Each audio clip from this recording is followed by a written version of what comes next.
Kerahiman ilahi akan ku nyanyikan selalu. Saudara-saudari, para devosan kerahiman ilahi yang dikasihi Tuhan, kita sudah memasuki masa Prapaskah. Maka refleksi ke-8 ini kita pusatkan perhatian pada merenung tentang pembaharuan jalan hidup dengan cara mengendalikan diri. Bersyukurlah kita kepada Tuhan karena kita sudah memasuki masa penuh rahmat ini, masa retret agung seluruh gereja, masa kita merenungkan penderitaan salib Yesus Kristus yang kiranya mendorong kita untuk bertobat dari dosa dan membaharui diri. Gunakanlah masa Prapaskah ini sesuai dengan hakikatnya, yakni masa penuh rahmat yang mengalir dari belas kasih Tuhan. Tuhan membenci dosa manusia, tetapi mengasihi manusia berdosa dan selalu menerima pendosa yang kembali kepadanya dengan tangan terbuka. Ingat kata-katanya yang menghibur. Bukan orang sehat yang memerlukan tabib, tetapi orang sakit. Aku datang bukan untuk memanggil orang benar, tetapi orang berdosa, supaya mereka bertobat. Injil Lukas bab 5 ayat 31 sampai 32.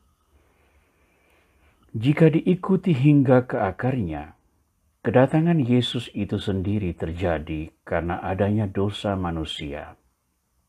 Demi keselamatan manusia berdosa, Yesus berkarya sebagai manusia, menderita sengsara dan wafat di salib.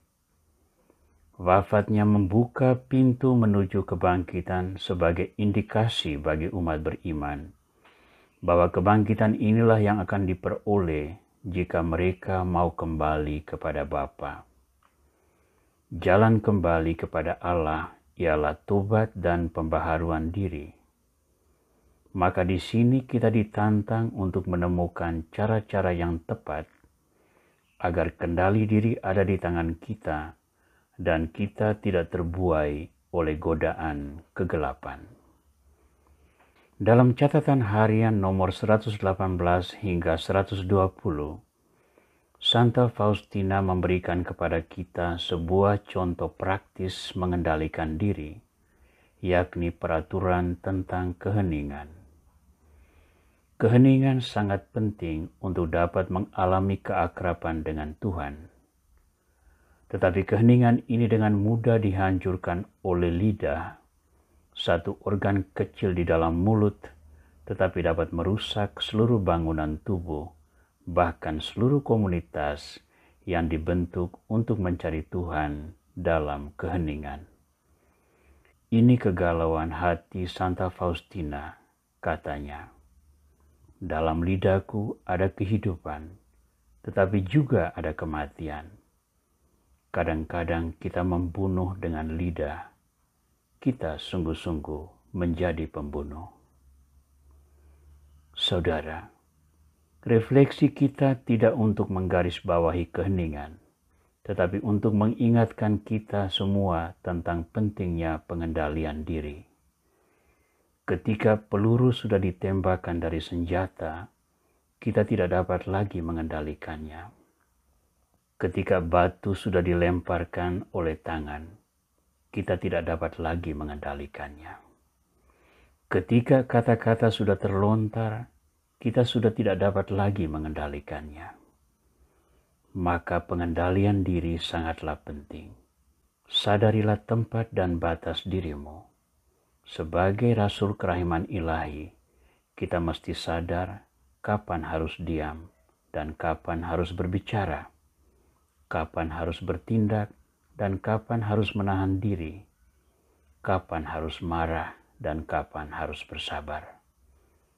maka kendalikanlah dirimu, bersihkanlah hatimu, dan manfaatkan seluruh kekuatan batin itu untuk mencari Tuhan.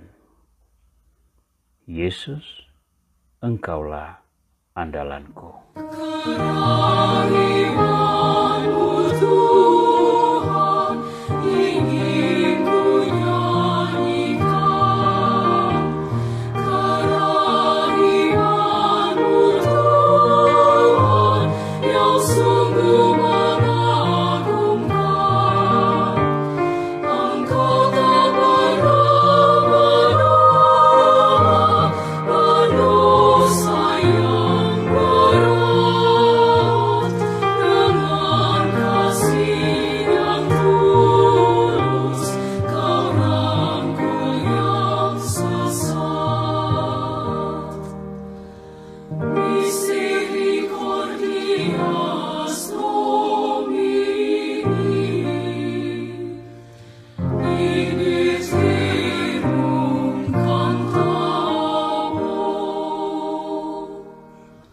Kerahiman ilahi